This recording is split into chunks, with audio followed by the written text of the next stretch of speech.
ಪಂಚಾಯತ್ ಸಂಸ್ಥೆಗಳಿಗೆ ಸಂಬಂಧಿಸಿದ ಸಂವಿಧಾನ ತಿದ್ದುಪಡಿ ಮತ್ತು ಮಸೂದೆಗಳು. 64ನೇ ತಿದ್ದುಪಡಿ ಮಸೂದೆ. ಸಿಂಘ್ವಿ ಸಮಿತಿಯ ಶಿಫಾರಸುಗಳನ್ನು ಜಾರಿಗೊಳಿಸಲು ರಾಜೀವ್ ಗಾಂಧಿ ಅವರ ಕೇಂದ್ರ ಸರ್ಕಾರ 1989 ಜುಲೈನಲ್ಲಿ 64ನೇ ತಿದ್ದುಪಡಿ ಮಸೂದೆಯನ್ನು ಮಂಡಿಸಿತು. ಆದರೆ ಇದು ರಾಜ್ಯಸಭೆಯಲ್ಲಿ ಅಂಗೀಕಾರವಾಗಲಿಲ್ಲ. 65ನೇ ತಿದ್ದುಪಡಿ ಮಸೂದೆ. ವಿ.ಪಿ. ಸಿಂಗ್ ನೇತೃತ್ವದ ಕೇಂದ್ರ ಸರ್ಕಾರ 1990ರಲ್ಲಿ 65ನೇ ತಿದ್ದುಪಡಿ ಮಸೂದೆಯನ್ನು ಮಂಡಿಸಿತು. ಇದು ಕೂಡ ವಿಫಲವಾಯಿತು ಹಾಗೂ ಸರ್ಕಾರವು ಪತನಗೊಂಡಿತು. 73ನೇ ಸಂವಿಧಾನ ತಿದ್ದುಪಡಿ ಕಾಯ್ದೆ. ಪಂಚಾಯತ್ ಸಂಸ್ಥೆಗಳಿಗೆ ಸಂವಿಧಾನಾತ್ಮಕ ಸ್ಥಾನಮಾನ ನೀಡಲು ಪಿ.ವಿ. ನರಸಿಂಹರಾವ್ ನೇತೃತ್ವ ಕೇಂದ್ರ ಸರ್ಕಾರ 1991ರಲ್ಲಿ 73ನೇ ತಿದ್ದುಪಡಿ ಮಸೂದೆಯನ್ನು ಮಂಡಿಸಿತು. ಈ ಮಸೂದೆ ಲೋಕಸಭೆಯಲ್ಲಿ 22/12/1992ರಂದು ಮತ್ತು ರಾಜ್ಯಸಭೆಯಲ್ಲಿ 23/12/1992ರಂದು ಅಂಗೀಕಾರ ಪಡೆಯಿತು. ನಂತರ 17 ರಾಜ್ಯ ವಿಧಾನಸಭೆಗಳ ಒಪ್ಪಿಗೆ ಪಡೆದು ನಂತರ 20/1/1993ರಂದು ರಾಷ್ಟ್ರಪತಿಗಳಿಂದ ಆವಾಗಿನ ಡಾಕ್ಟರ್ ಶಂಕರ್ ದಯಾಳ್ ಶರ್ಮಾ ಅವರಿಂದ ಅಂಕಿತಗೊಂಡಿತು.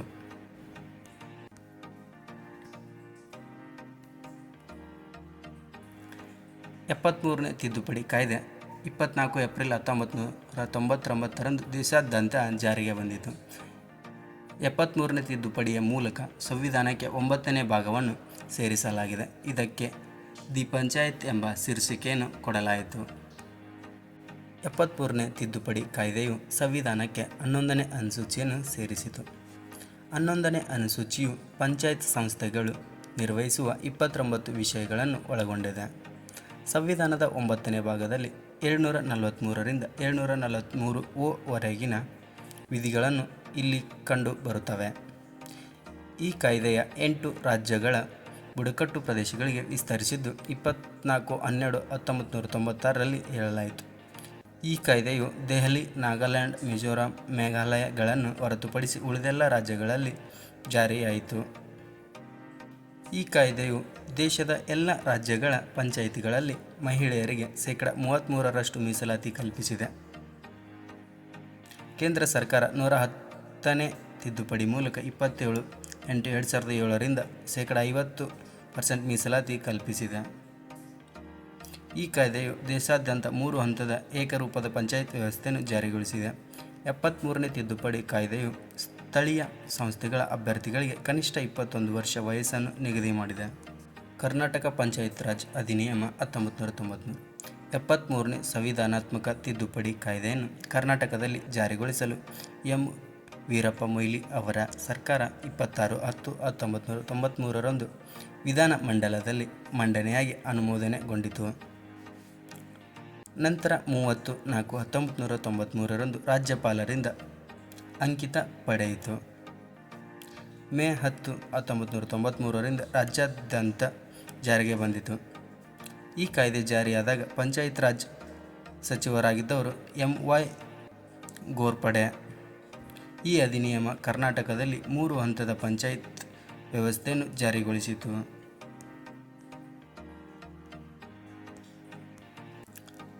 ಕರ್ನಾಟಕ ಪಂಚಾಯತ್ ರಾಜ್ ಅಧಿನಿಯಮ ಆರಂಭದಲ್ಲಿ 18 ಅಧ್ಯಾಯಗಳು, 4 ಅನುಸೂಚಿಗಳು ಮತ್ತು 321 ಪ್ರಕರಣಗಳನ್ನು ಒಳಗೊಂಡಿದೆ. ಪ್ರಸ್ತುತ ರಾಷ್ಟ್ರೀಯ ಪಂಚಾಯತ್ ರಾಜ್ ದಿನ ಏಪ್ರಿಲ್ 24. ರಾಷ್ಟ್ರೀಯ ಪಂಚಾಯತ್ ರಾಜ್ಯ ದಿನವನ್ನು ಏಪ್ರಿಲ್ 24ರಂದು ಆಚರಿಸಲಾಗುತ್ತದೆ. 73ನೇ ತಿದ್ದುಪಡಿ ಕಾಯ್ದೆ ಜಾರಿಗೊಂಡ ಏಪ್ರಿಲ್ 24ರ ದಿನವನ್ನು 2010ರಿಂದ ಪ್ರತಿ ವರ್ಷ ರಾಷ್ಟ್ರೀಯ ಪಂಚಾಯತ್ ರಾಜ್ಯ ದಿನ ಎಂದು ಆಚರಿಸಲಾಗುತ್ತದೆ. 2015 ಪಂಚಾಯತ್ ರಾಜ್ ದಿವಸ್. ಸರ್ಪಂಚ್ ಪತಿಗಳ ಆಡಳಿತ ವ್ಯವಸ್ಥೆ ಅಂತ್ಯವಾಗಬೇಕು ಎಂದು ನರೇಂದ್ರ ಮೋದಿ ಹೇಳಿದ್ದಾರೆ. 2016 ಪಂಚಾಯತ್ ರಾಜ್ ದಿವಸ. 2016ರಲ್ಲಿ ಪಂಚಾಯತ್ ರಾಜ್ ದಿನವನ್ನು ಏಪ್ರಿಲ್ 14ರಿಂದ ಏಪ್ರಿಲ್ 24ರವರೆಗೆ ಡಾಕ್ಟರ್ ಪಿ.ಆರ್. ಅಂಬೇಡ್ಕರರ 125ನೇ ಜನ್ಮ ದಿನಾಚರಣೆಯ ಅಂಗವಾಗಿ ಗ್ರಾಮ ಉದಯ ಸೇ ಭಾರತ್ ಉದಯ್ ಎಂಬ ಅಭಿಯಾನದ ಮೂಲಕ ಆಚರಿಸಲಾಯಿತು. 74ನೇ ಸಂವಿಧಾನ ತಿದ್ದುಪಡಿ.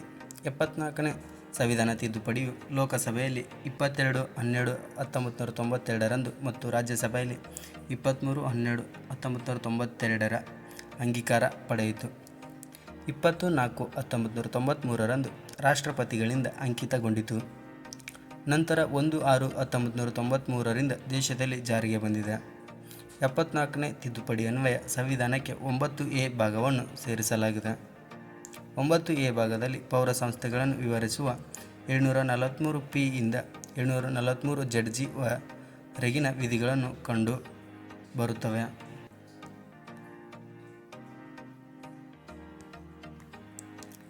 ಮುನ್ಸಿಪಾಲಿಟಿಗಳಿಗೆ ಸಂಬಂಧಿಸಿದ 18 ವಿಷಯಗಳನ್ನು ಸಂವಿಧಾನದ 12ನೇ ಅನುಸೂಚಿಯು ಒಳಗೊಂಡಿದೆ. ಈ ಕಾಯ್ದೆಯು 3 ಹಂತದ ಮುನ್ಸಿಪಾಲಿಟಿಗಳನ್ನು ಜಾರಿಗೊಳಿಸಿದೆ. 1. ಪಟ್ಟಣ ಪಂಚಾಯಿತಿ, ಗ್ರಾಮೀಣದಿಂದ ನಗರಕ್ಕೆ ಪರಿವರ್ತಿತವಾದ ಪ್ರದೇಶ. ಮುನ್ಸಿಪಲ್ ಕೌನ್ಸಿಲ್, ಚಿಕ್ಕ ನಗರ ಪ್ರದೇಶ. ಮುನ್ಸಿಪಲ್ ಕಾರ್ಪೊರೇಷನ್, ದೊಡ್ಡ ನಗರ ಪ್ರದೇಶವಾಗಿದೆ. ಸಂವಿಧಾನದ 74ನೇ ತಿದ್ದುಪಡಿಯ ಪ್ರಮುಖ ವಿಧಿಗಳು. ವಿಷಯ: 743P ವಿಧಿ. ವ್ಯಾಖ್ಯೆಗಳು: 743Q ಪೌರಸಭೆಗಳ ರಚನೆ. 743(6) ಪೌರಸಭೆಗಳ ಅಂಗರಚನೆ. 743S ಪೌರಸಭೆಗಳ ವಿಭಾಗ, ಸಮಿತಿಗಳು ಇತ್ಯಾದಿಗಳ ರಚನೆ ಹಾಗೂ ಅಂಗರಚನೆಯಾಗಿದೆ. 743T ವಿಧಿ. ಸ್ಥಾನಗಳ ಮೀಸಲಾತಿ. 743U ಪೌರಸಭೆಗಳ ಅವಧಿ. 743V ಸದಸ್ಯರ ಅನರ್ಹತೆ.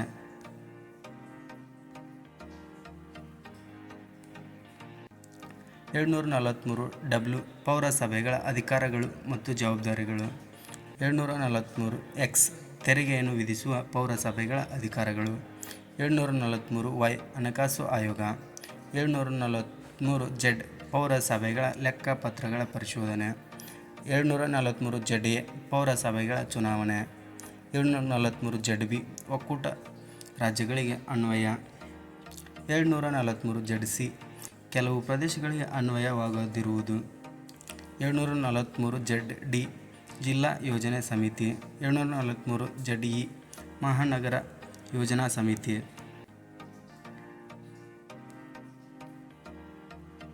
743ZF ಜಾರಿಯಲ್ಲಿರುವ ಕಾನೂನುಗಳನ್ನು ಮತ್ತು ಅಸ್ತಿತ್ವದಲ್ಲಿರುವ ಪೌರಸಭೆಗಳನ್ನು ಮುಂದುವರಿಸುವುದು. 743ZG ಚುನಾವಣಾ ವಿಷಯಗಳಲ್ಲಿ ನ್ಯಾಯಾಲಯಗಳ ಮಧ್ಯಪ್ರವೇಶ ನಿಷೇಧಿಸಲಾಗಿದೆ.